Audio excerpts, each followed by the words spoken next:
Graças e paz, irmãos, tudo bem? Salmo de número 38. Eu vou ler todo o salmo e você presta muita atenção, porque em algum momento ou em vários momentos Deus vai falar com você, tá bom? Não me repreendas, Senhor, na tua ira, nem me castigues no teu furor. Cravam-se em mim as tuas setas, e a tua mão recai sobre mim. Não há parte sã na minha carne, por causa da tua indignação não há saúde nos meus ossos, por causa do meu pecado. Pois já se elevam acima da minha cabeça as minhas iniquidades, como fardos pesados excedem as minhas forças. Tornam-se infectas e purulentas as minhas chagas, por causa da minha loucura. Sinto-me encurvado e sobremodo abatido, ando de luto o dia todo. Ardem-me os lombos, e não há parte sã na minha carne. Estou aflito e muito quebrantado. Dou gemidos por efeito do desassossego do meu coração. Na tua presença, Senhor, estão os meus desejos todos, e a minha ansiedade não te é oculta. Bate-me excitado o coração, faltam-me as forças, e a luz dos meus olhos, essa mesma, já não está comigo. Os meus amigos e companheiros afastam-se da minha praga, e os meus parentes ficam de longe. Armam ciladas contra mim, os que tramam tirar minha vida, os que me procuram fazer o mal, dizem coisas perniciosas e imaginam engano todo dia. Mas eu, como surdo, não ouço, e qual mudo não abro a boca. Sou com efeito como quem não ouve e cujos lábios não há réplica. Pois em ti, Senhor, espero, tu me atenderás, Senhor Deus meu. Porque eu dizia, não suceda que se alegrem de mim e contra mim se engrandeçam quando me resvala o pé. Pois estou prestes a tropeçar, a minha dor está sempre perante mim. Confesso a minha iniquidade, suporto a tristeza por causa do meu pecado. Mas os meus inimigos são vigorosos e fortes, e são muitos os que sem causa me odeiam. Da mesma sorte, os que pagam o mal pelo bem são meus adversários, porque eu sigo o que é bom. Não me desampares, Senhor. Deus meu, não te ausentes de mim. Apressa-te em socorrer-me, Senhor, salvação minha. Salmo 38, eu vou falar sobre as faces da fé, mas eu quero que você ore, tá? Comigo agora. Espírito Santo de Deus, conselheiro, Deus forte, Espírito Santo consolador, Espírito Santo que guia, Espírito da graça, da inteligência, Espírito da glória de Deus, Senhor, nesse momento, nós necessitamos de uma urgência, nós precisamos muito do Senhor no nosso meio, perdoando os nossos pecados, perdoando, Senhor, as fragilidades, as quais apresentamos dioturnamente. Nossa vida está aos teus pés, o nosso coração, Senhor, é teu, a nossa alma pertence ao Senhor. Meu Senhor e Deus, eu sei que o Senhor está aqui, e eu sei que o Senhor não nos trata segundo a multidão dos nossos pecados todos, pelo contrário, há sobre nós um sangue derramado, a graça, uma graça imanente, uma graça transcendente, há sobre nós um amor revelado, há sobre nós um amor totalmente nos envolvendo corpo, alma e espírito.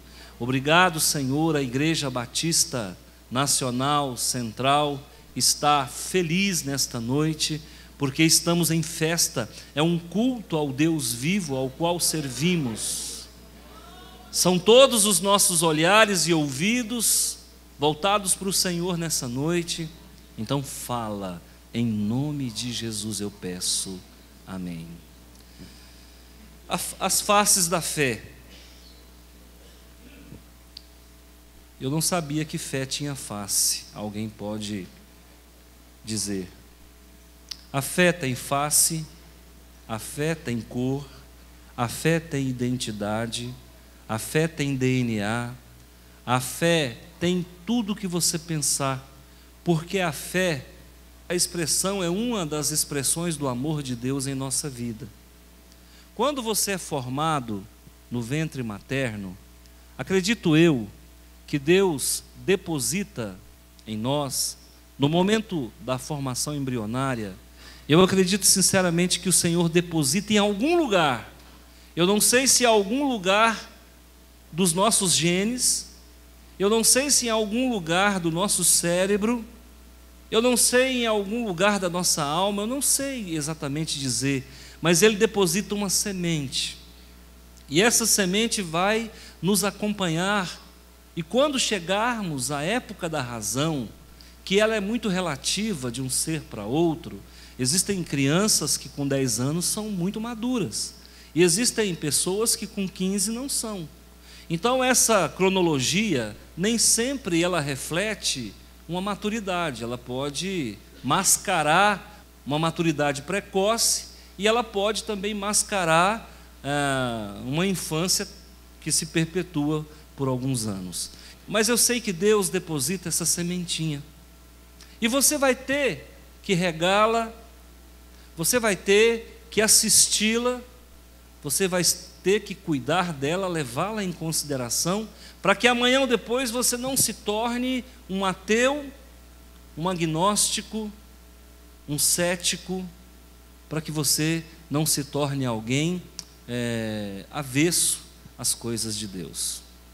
Por isso é importante ao pai, quando na infância, levar o seu filho à igreja, ensinar a criança o caminho que deve andar, porque nos primeiros anos de vida, o caráter está sendo formado, a personalidade está sendo formada, o temperamento está sendo formado, embora tudo isso também nós herdamos dos nossos progenitores, mas a verdade é que nós precisamos ensinar para que a criança possa descobrir de uma forma espiritual, não sei, onde está essa sementinha, para que ela possa germinar e se tornar uma grande árvore frondosa dentro de cada um de nós. Esta árvore é a árvore da vida, que foi plantada dentro de nós, no jardim do Éden do nosso ser, e precisa ser cuidada.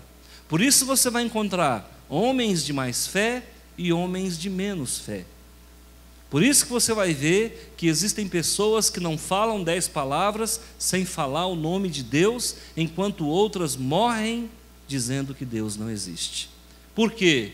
Porque enquanto uma alimentou a sua fé, outra alimentou somente a sua inteligência, outra alimentou somente a sua beleza. Nós estamos vivendo num mundo de aparências, de fantasia, de ostentação. A moda agora é ser muito bonito. O que é politicamente correto? Ser preparado fisicamente, bonito, esbelto. Tudo bem, irmãos. Eu acredito até que essa geração não é a minha. Eu sou de uma geração onde a gente não caminhava, onde a gente não fazia exercício. Infelizmente, é uma cultura pós-moderna que também tem o seu lado positivo.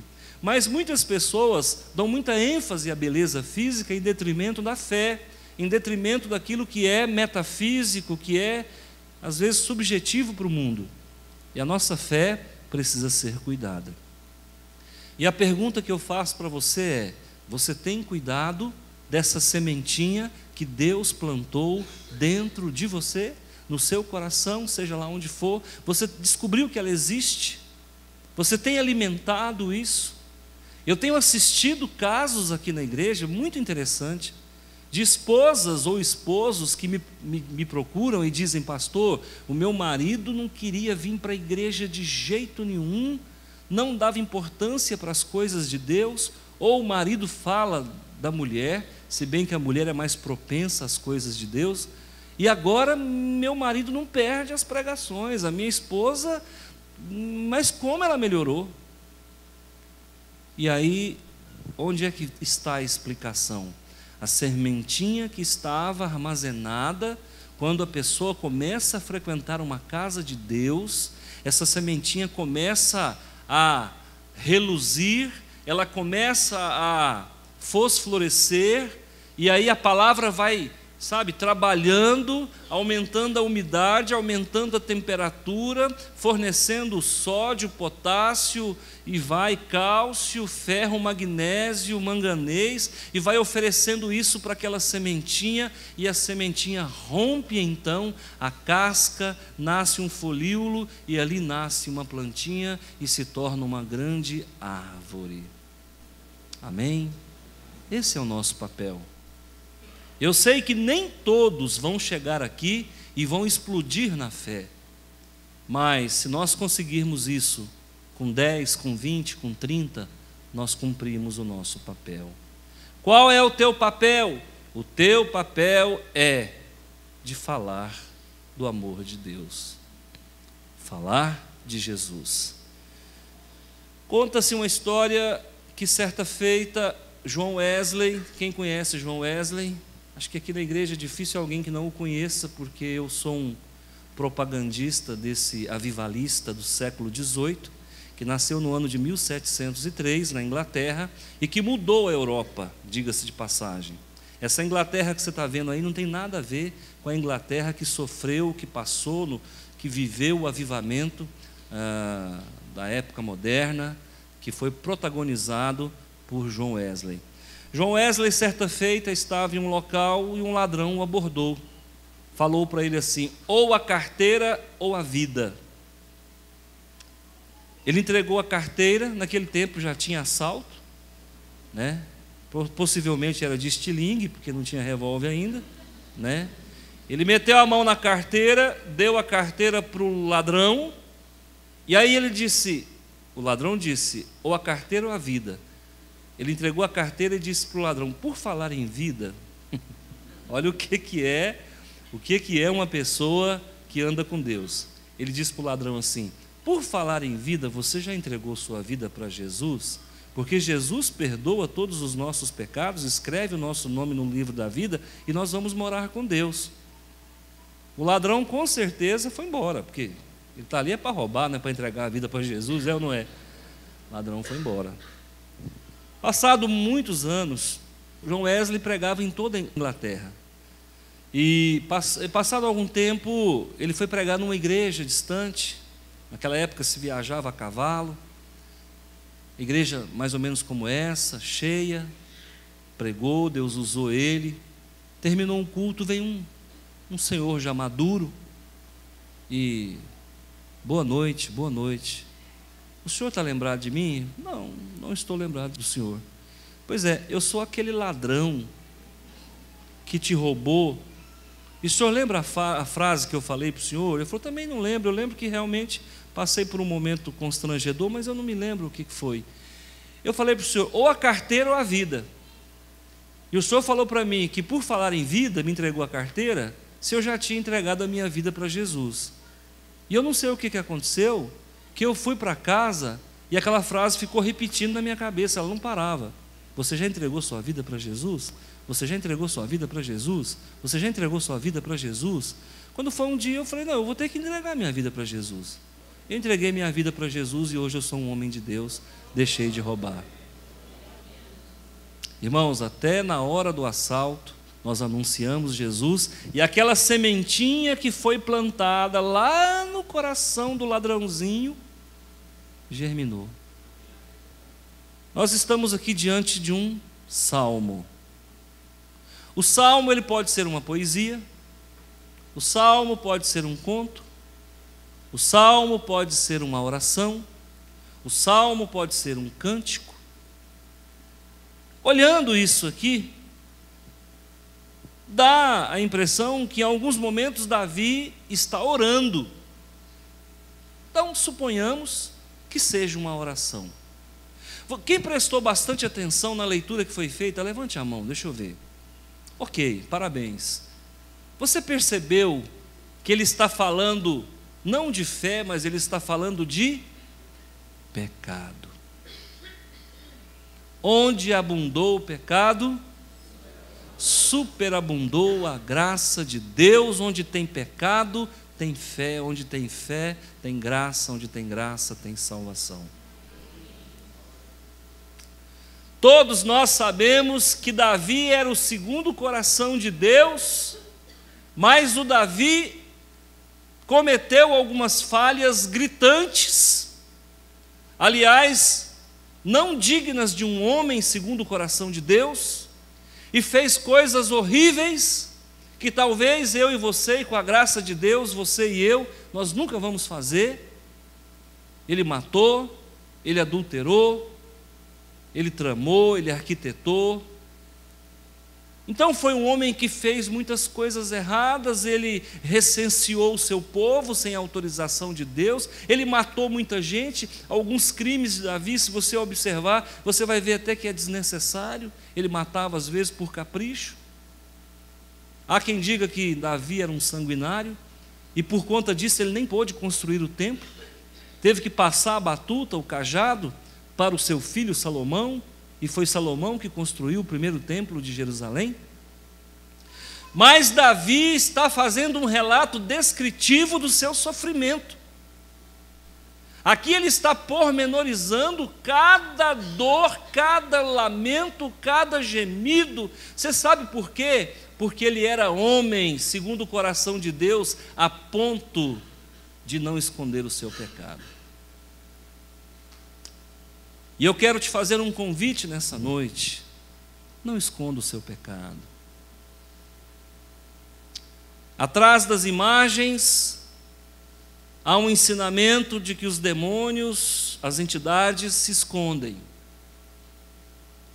Atrás do pecado, os demônios também se escondem. Pecado não confessado é chamado de iniquidade, e a iniquidade faz separação entre Deus e os homens, Isaías 59:2. E a iniquidade, ela pode servir de plataforma, de estrutura para o inimigo se posicionar e atirar contra nós. Não dá senha para o diabo. Confessa a quem precisa ser confessado. Primeiramente confessa a Deus, porque todo pecado é contra Deus. Em segundo lugar, contra alguém. Então, o que nós precisamos? Se nós pecamos contra a nossa esposa, nós vamos confessar para Deus, vamos confessar para a nossa esposa. Se precisar de ajuda de um sacerdote, procuramos um pastor e dizemos: pastor, já confessei para Deus, já confessei para minha esposa, mas eu ainda não senti paz, me ajuda em oração. Se você pecou contra o seu irmão, você então confessa para Deus, e depois você confessa para o seu irmão, se desculpa com o seu irmão. Se precisar de ajuda de um mediador, o pastor servir, ele vai fazer essa mediação, essa reconciliação. Pastor, e quando nós pecamos contra alguém que já morreu? Aí ficou complicado, irmão. Muito complicado. Um dia, conversando com alguém que havia entregado a sua vida para Jesus, eu acompanhei essa pessoa, no meu entendimento, muito bem acompanhado, uma pessoa que eu tenho um carinho até hoje, embora não esteja congregando conosco, mas eu visitei várias vezes essa pessoa. Aliás, semanalmente, a igreja era pequena naquela época, era fácil fazer isso. Semanalmente eu visitava essa pessoa. Um dia, ao chegar no seu local de trabalho, ele disse: pastor, eu preciso confessar algo para o senhor. Eu falei: pois não. Ele disse: eu tenho muita mágoa de uma pessoa, mas eu tenho muita mágoa. E me explicou o motivo da mágoa. Eu quase fiquei magoado junto com ele, porque o que o cidadão fez foi grave, e nós somos seres humanos, não adianta dizer que não. Mas aí eu botei a roupa de pastor, falei: não, irmão, essa hora a gente tem que ajudar, né? Eu falei: não, eu vou com o senhor lá para nós pedirmos perdão para o senhor se reconciliar com esse cidadão. Ele disse: pois é, pastor, é impossível. Eu falei: ele mora longe. Ele falou: mora no céu ou no inferno, que ele já morreu. Eu mudei. Irmão, mas vem cá, vamos, porque não tem o que fazer, ué. Fazer o quê? Ele tem que elaborar com ele mesmo. Não dá mais para pedir perdão. Ô inimigo meu que morreu. Não tem, essa oração não existe. Então eu falei: olha, o senhor tem que elaborar isso agora dentro do senhor. Porque o moço já partiu dessa para melhor ou para pior, não é?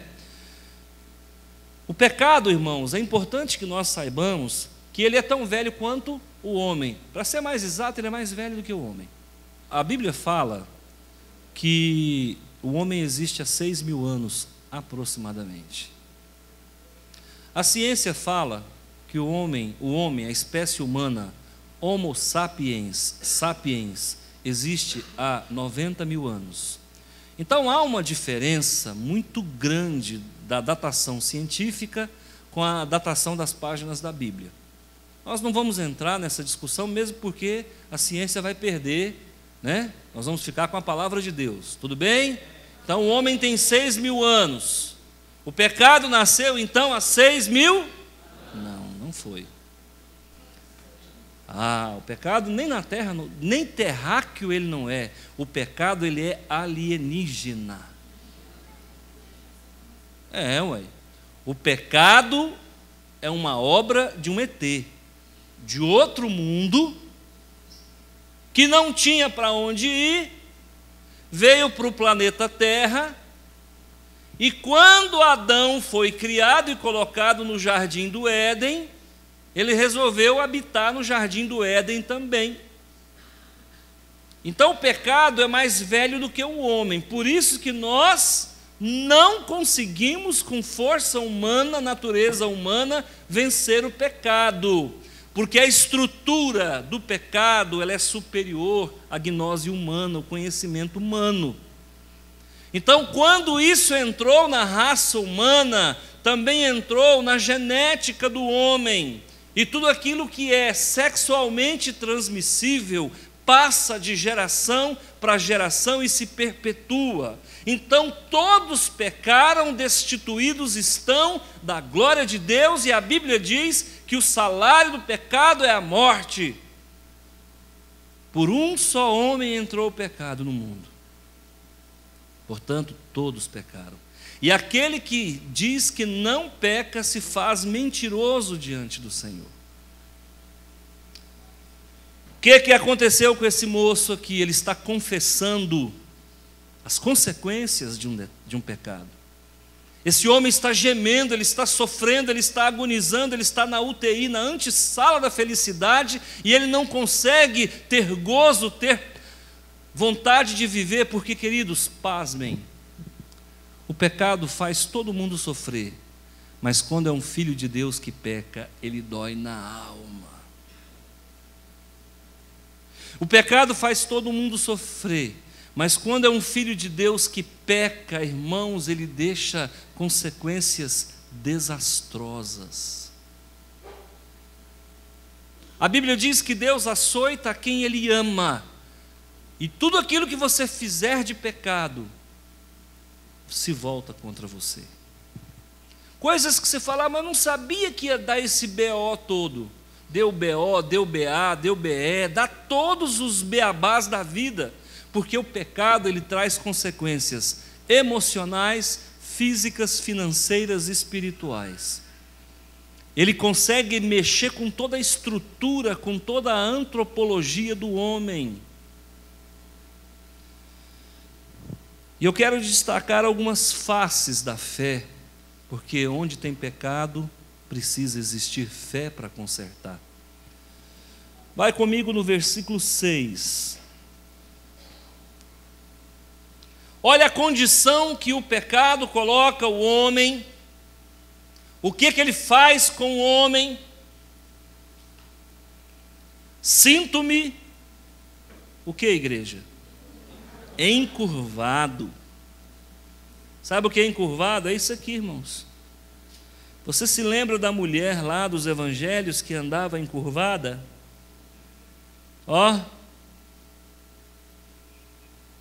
Encurvado. O pecado leva você a adorá-lo. Por isso que você peca de novo. E peca de novo. Ai, mas é bom, peca de novo. Ai, mas é bom demais, peca de novo. Ai, que gostosura, é bom demais. Porque ele faz você se curvar perante Ele é Senhor da vida de muita gente. abate. E a pessoa começa a se tornar um escravo, um andarilho atrás do prazer, um fugitivo da presença do Pai, um marginalizado da graça, sobremodo abatido. O pecado não só nos encurva, como ele também nos abate. A palavra abatido, você sabe o que é?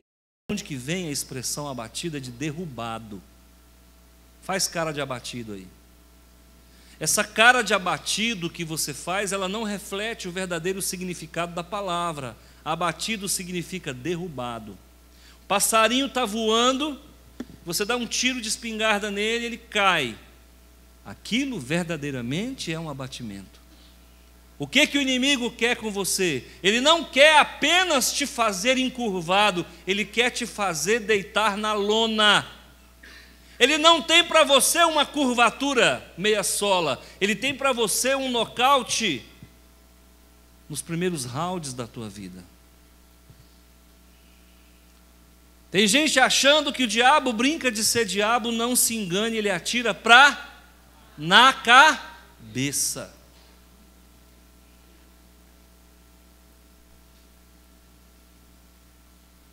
Sobremodo abatido.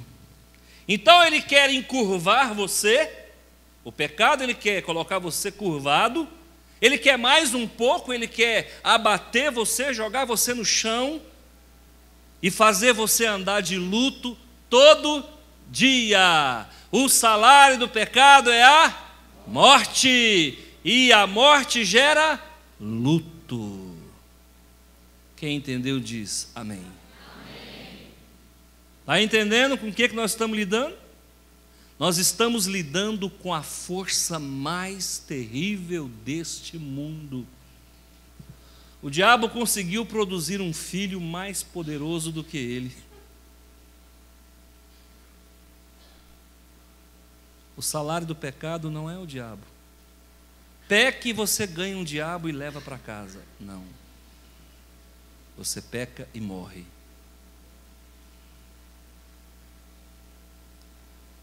O diabo não precisa nem te acompanhar.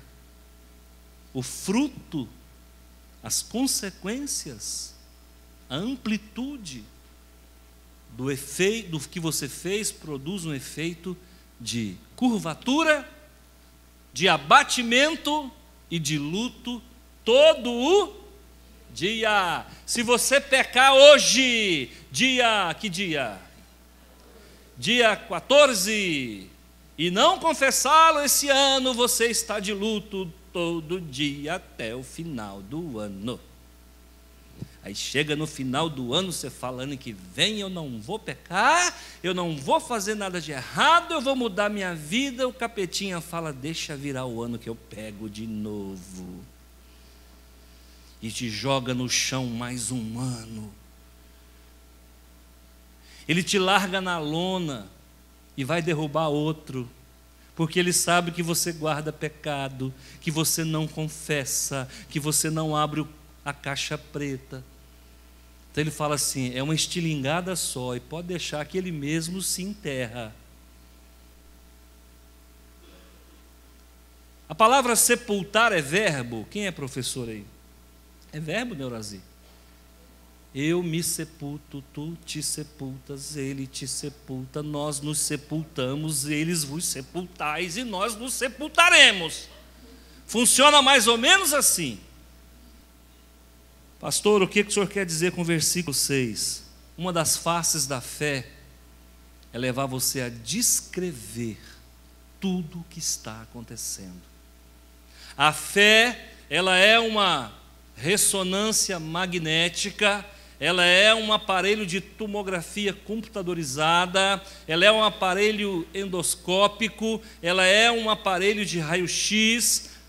A fé vai radiografar o teu estado e vai apresentar para a tua alma o laudo cadavérico em função de um delito cometido e não confessado. Quem entendeu, diga misericórdia. 9. Quem está entendendo, levanta a mão. Pastor, estou entendendo tudinho. Então tá bom, sinal que você está ligado em mim. Então a primeira face da fé é a descrição. Descreva o que você está sentindo. Não pode fazer igual a formiguinha. Conta-se a história que deram droga para a formiguinha, uma quantidade pouca, porque a formiguinha é pequenininha, tadinha. Se der droga demais, ela capota. Aí o cidadão deu 1 grama de droga para a formiguinha, e aí falou assim: aí, formiguinha, usou a droga? Usei. O que você está sentindo? Estou sentindo nada. Ele falou: mas não pode, velho. Uma droga era para ficar louca numa lombra danada. Vou dar mais um pouquinho. Formiguinha, 2 gramas, hein? Vamos devagar. Sabendo usar, use com moderação. Aí a formiguinha foi lá, cheirou o trem, bebeu, comeu, passou na cabeça, não sei bem como é que usa o negócio. E aí chegou para o rapaz falou: e aí, formiguinha, o que você está sentindo? Não estou sentindo nada. Falou: gente, mas essa formiguinha não é muito forte. Aumentou a dose, deu 10 gramas. Falou: agora vai dar uma overdose, vai matar a formiguinha? Deu para a formiguinha voltou, falou: e aí, formiguinha, usou as 10 gramas? Usei. O que você está sentindo? Quase que eu falei igual a formiguinha. O que você está sentindo? Não estou sentindo nada. Mas não pode. Ele falou: não estou sentindo as perninhas, não estou sentindo os bracinhos, não estou sentindo a língua, não estou sentindo nada. Estou todo dormente. Você está entendendo, irmãos? Diga o que você está sentindo. Não faz igual a formiguinha, não. Pastor, eu pequei. O que você está sentindo? Não estou sentindo nada, pastor. Você está sentindo. Você está sentindo falta de Deus, sentindo falta de paz, sentindo falta de alegria, sentindo vontade de suicidar. Tá ou não tá? É doido. Esse homem é doido, esse homem é doido, é doido. É doido, mas aqui Deus fala, viu, gente? Aqui Deus fala, Deus usa é louco. Pastor, igreja é um hospital. Às vezes eu acho que é o manicômio, o mais doido aqui sou eu. Versículo 9. Na tua presença, Senhor, estão os meus desejos todos, e a minha ansiedade não te é oculta. Qual é a segunda face da fé? Precisa ser a transparência. Seja transparente, amiguinho. Amiguinho, caiu uma folha aqui, vem cá. Seja transparente, please, now, agora, hoje, nesse momento. Para de camuflar. Isso é serviço de camaleão. Isso é serviço de borboleta, de besouro. Para de camuflar, meu amigo, diga a verdade. Não se esconda atrás da capa, você não é vampiro. Na tua presença, Senhor, estão os meus desejos todos. O que você sente aí no coração? Dá vontade de fazer o quê? Qual é a tua fraqueza? Qual é o teu calcanhar de Aquiles? Exatamente o que você... Fale para Deus os teus desejos mais ocultos, mais mórbidos. Fala para Deus. E tem pecado que ele é tão maligno, que a pessoa tem vergonha de contar. E por causa dessa vergonha de abrir o coração, ele guarda aquilo dentro dele.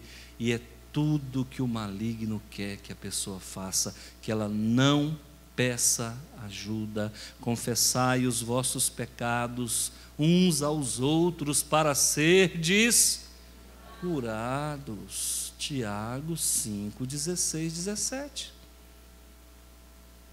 Transparência. A igreja evangélica não é a mesma, não. Sexo virou banalidade no meio do povo de Deus. Todo mundo faz, todo mundo pode. Novela das 8 está aí dando um show, dando aula. Pastor fulano de tal está fazendo também. Negócio agora a gente tem que provar primeiro para casar depois. Vai que não dá certo. E o diabo é tão astuto que o primeiro motivo da separação entre os casais não é sexo, é incompatibilidade de gene. Você tinha que fazer um test drive, é com o gene. Você pega a sua namorada e põe ela dentro do porta-mala do seu carro, deixa ela trancada lá 10 minutos, deixa ela trancada dentro do porta-mala num sol escaldante de meio-dia, na praça 5 de agosto, deixa ela trancada lá, aí depois de meia hora, 10 minutos, claro que ela morre asfixiada, você ainda vai preso. Depois de 10 minutos você solta ela. Se ela voar no teu pescoço, não serve para casar com você, arruma outra. Se ela falar que você é feio, te chamar de santo e rapadura, arruma outra. Esse é o teste que o povo tinha que fazer, mas o povo quer fazer outro teste. E esse outro teste não vale. Porque o que faz as pessoas separar não é sexo, é incompatibilidade de gene. O cidadão ou a cidadoa leva o urutu cruzeiro para dentro de casa, achando que é o coelhinho da Páscoa. Mas enquanto namorava, era o trem mais lindo. Amor para cá, amor para lá. É isso que faz as pessoas separar. É o direto no queixo. Transparência, irmão. Moça, você vai namorar com um rapaz, já mostra que você tem mau hálito. Já dá uma soprada no cidadão, que se ele aguentar, tá beleza, já passou no teste. Verdade, irmão. Vira uma escovação de dente, uma chupação de house que não tem quem aguenta. Não, irmão, sério, vamos ser o que nós somos, de verdade. Acorda de manhã, minha linda donzela, não lava o rosto não, vai do jeito que você está, sem pentear, sem nada, e aparece para ele, e fala menos de um palmo, eu love you.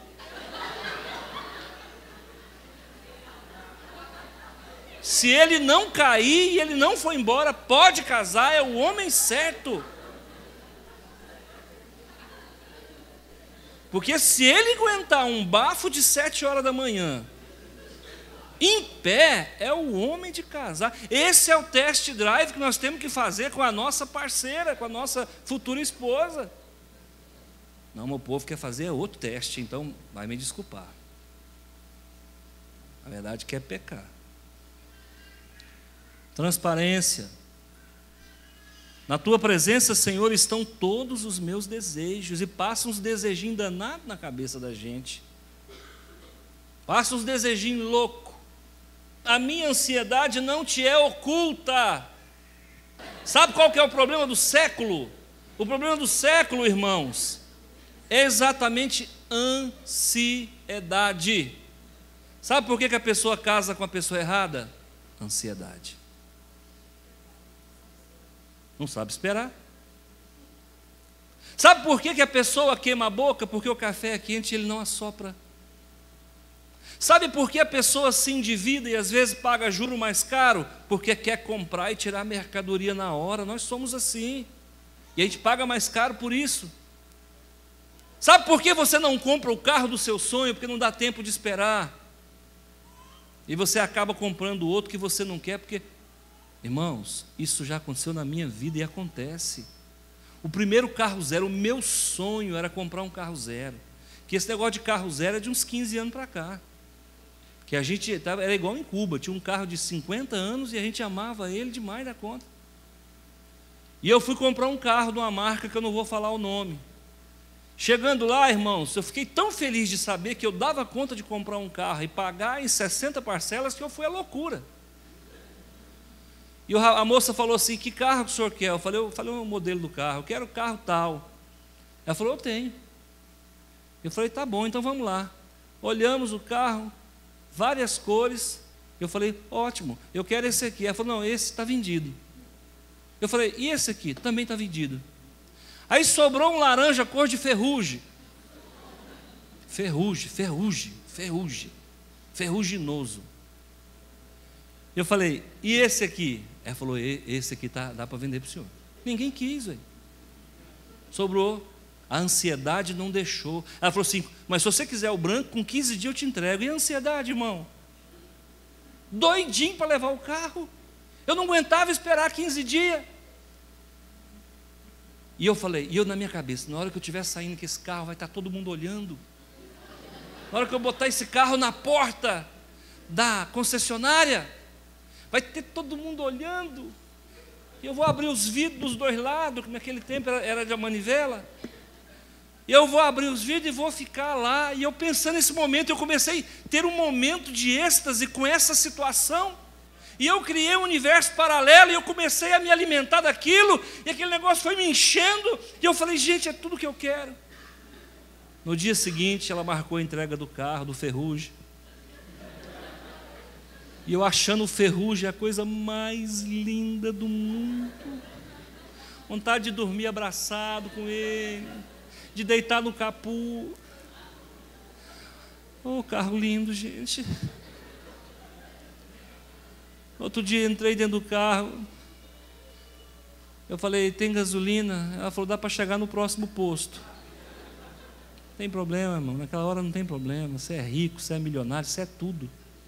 Botei essa mulher minha do lado, irmão. Pensa numa mulher que ficou chique. Nós metemos um Ray-Ban na cara, um Ray-Ban de cá, outro Ray-Ban de lá. E eu falava, mulher, sente o cheiro, sente o cheiro.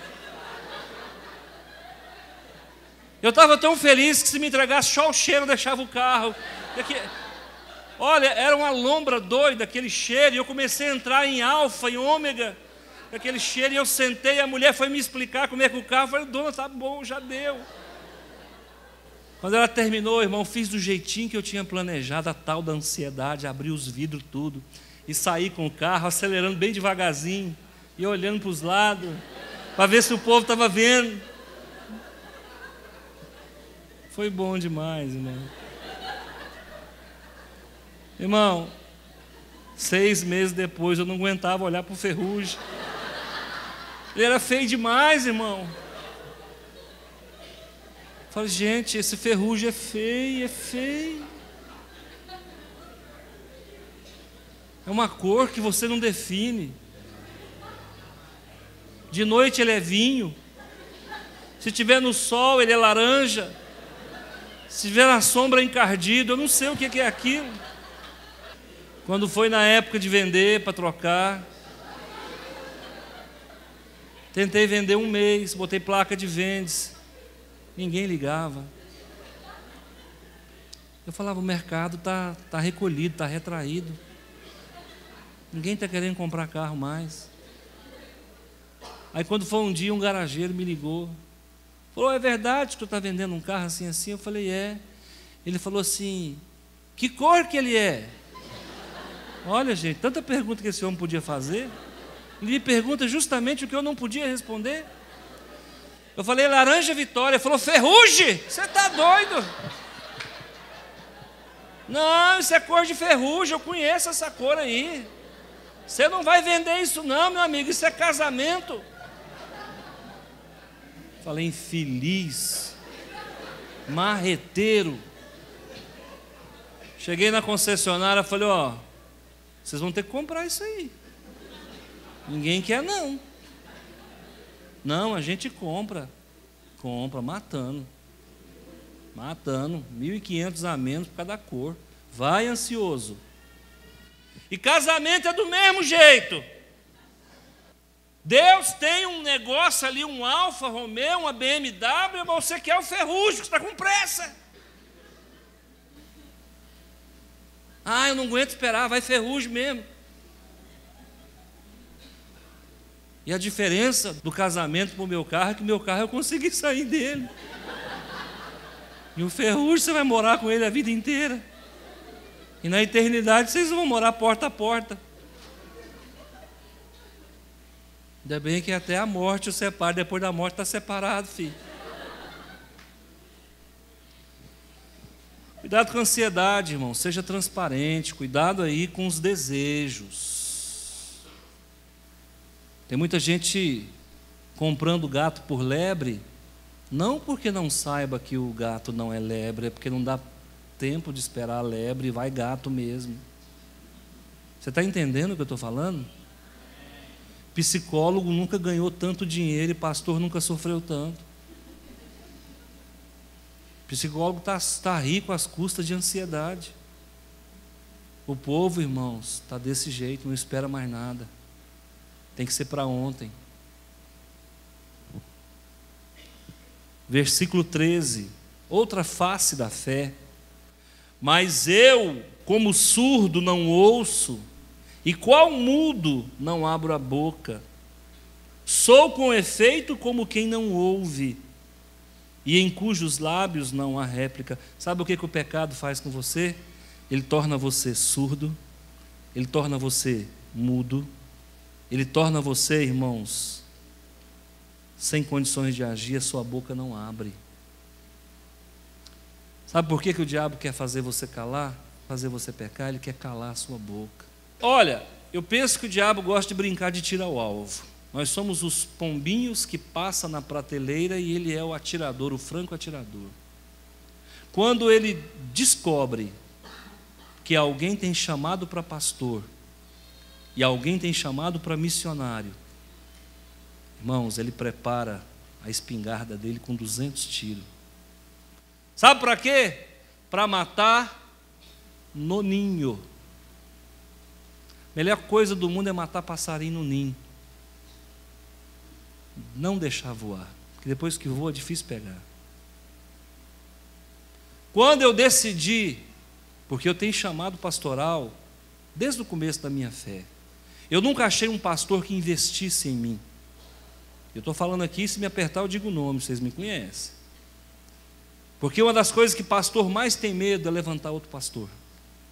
Medo de ser questionado, às vezes não prepara a mensagem, não estuda, não conhece a Bíblia, e de repente alguém levanta na igreja e deseja ser pastor, vai bater de frente com ele. Então a maioria dos pastores não querem outro pastor na igreja, porque tem medo de ser arguído, questionado. Eu não, irmãos, não que eu sou melhor do que ninguém. O que falta, irmãos, não é azeite, é vaso, está faltando vaso.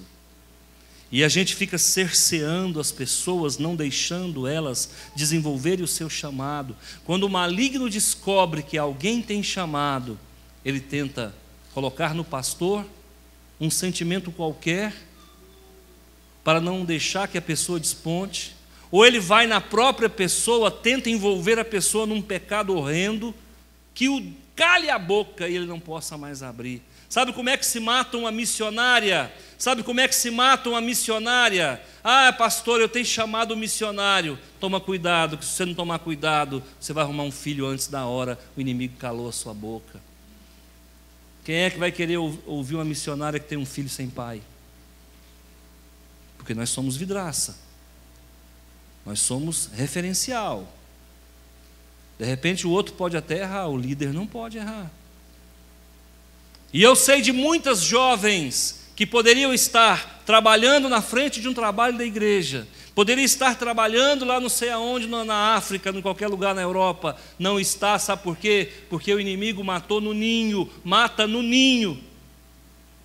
Quando eu decidi ser pastor de verdade, que eu entendi o chamado de Deus, o capeta mandou, irmãos, uma metralhadora giratória. Foram os dias mais difíceis da minha vida.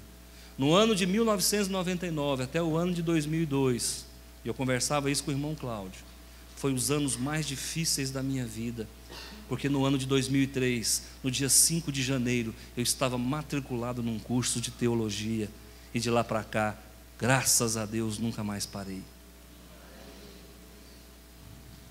Manda tudo o que você pensar, tudo, e só manda coisa boa, viu? Tudo que você pensar, de tudo quanto é jeito. Sabe para quê? Para calar a boca do profeta. Então eu quero que você entenda que Davi estava passando por isso. Uma das faces da fé é a inércia. Você tem que enxergar que o inimigo está querendo calar a sua boca. Uma das faces da fé é fazer você enxergar, de forma a descrever o que está acontecendo, é fazer você enxergar de forma a ser transparente, e é você enxergar de forma a perceber que Ele não quer que você fale. Por isso não peque, porque se você não pecar, Deus vai te usar. Sabe como é que eu sei que Deus vai usar muito aqui no culto? Ou seja de domingo, ou seja de quinta-feira, tá? Minha esposa que não deixa mentir. 4 horas da manhã o Senhor fala: levanta, obreiro, porque hoje o fogo vai descer. Já santifica na madrugada, porque vem bala de canhão por aí. Já se prepara na madrugada, porque hoje é dia de salvação, hoje é dia de cura, hoje é dia de libertação. Porque se você não vier para a madrugada comigo, você vai tomar um tiro de morteiro. Fica esperto, não se afasta das coisas de Deus, não faz consórcio com esse mundo. Toma cuidado com quem você fala, com quem você anda, o que você fala, o que você come, o que você põe na sua boca. Toma muito cuidado, porque você precisa estar livre, leve, solto, para que Deus possa usá-lo dia após dia. Ou a carteira ou a vida. Toma a carteira. Por falar em vida, você já entregou sua vida para Jesus? Uma pergunta das mais despretensiosas, mas como saiu da boca de um ungido, Deus fez a palavra não voltar vazia. Para finalizar, a face da fé. A fé vai te fazer enxergar com convicção. Lá no versículo 21 e no versículo 22, olha só, para encerrar: não me desampares, Senhor. Vamos trocar essa palavra Senhor por hebraico? Não me desampares, Yahvé. Não me desampares, Yahvé. Toda vez que o Senhor tiver com letras maiúsculas, todas é Yahvé. Não me desampares, Yahvé. Não é Santo Antônio, São Geraldo, São Gabriel, não, irmãos, é Yahvé. Quem vai guardar você é Yahvé. Quem vai proteger você é Yahvé. É Jeová, se você quiser aportuguesar, é Jeová. Não me desampares, Senhor. Esse homem está gritando, esse homem está gemendo, esse homem está sofrendo. O pecado faz isso conosco, ele nos humilha, ele nos faz sofrer, ele faz nós calarmos a nossa boca, ele faz a gente ter desejo que não pode, ele faz a gente ser ansioso. O pecado veio somente para envergonhar os filhos de Deus, e o diabo veio para matar, roubar, destruir, matar a tua família, destruir a tua casa, envergonhar você publicamente. Ele quer que você fique caladinho no seu canto, ele não quer que você abra a boca. Então ele vai te oferecer um monte de coisa para você pegar. Enquanto você se diverte com isso, ele solta foguetes, ele diz: eu calei a boca de mais um, é mais um que não tem autoridade, é mais um que vai pregar e a palavra é vazia, porque não tem vida de intimidade com o Eterno. Está entendendo? Não me desampares, Senhor, Deus meu, não te ausentes de mim. Apressa-te em socorrer-me. Vamos, Senhor, depressa, eu estou agonizando. Senhor, eu sei que eu pequei, eu sei que eu fiz o que não devia, mas agora eu estou querendo me reerguer, eu quero uma segunda chance, eu quero uma nova oportunidade de virar a página. Mudou o ano, é vida nova, e agora eu vou consertar minha vida. Apressa-te em socorrer-me, Senhor, salvação minha. E aí quando ele fala salvação minha, ele disse para que veio. Davi, irmão, podia ser o cara mais carnal do mundo, mas ele tinha uma capacidade de se recompor diante de Deus fantástica. Meu irmão, talvez você pecou. Poxa vida, por favor, não mete uma bala na cabeça por isso, não. Levanta a cabeça, ainda há esperança.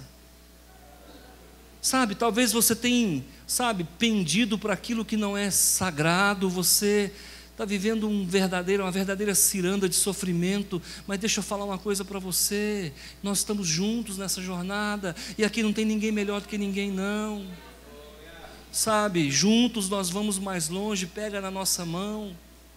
Se tiver alguém que te joga pedra, igreja tem justiceiro, igreja tem gente que não perdoa, que quer fazer justiça com as próprias mãos, mas eu digo, o Senhor dos Exércitos está aqui. Levanta a cabeça, varão valente, levanta a cabeça, varão valente, Deus é contigo. Atire a primeira pedra aquele que não pecou. Vai, não peques mais agora, já que você caiu na real, já que você entendeu, Deus perdoa você, te coloca de novo na linha de frente e vamos lá, porque Jesus está voltando, Ele é a minha salvação, Ele é a tua salvação. Sabe quem faz nos enxergar isso? A fé, irmãos, a fé que nos liga a Deus. Quantas vezes, irmãos, dá vontade de fechar a Bíblia? Quantas vezes dá vontade de não vir na igreja mais? Quantas vezes o inimigo fala, não mexe com esse povo não. Esse povo de igreja é o mesmo povo do deserto.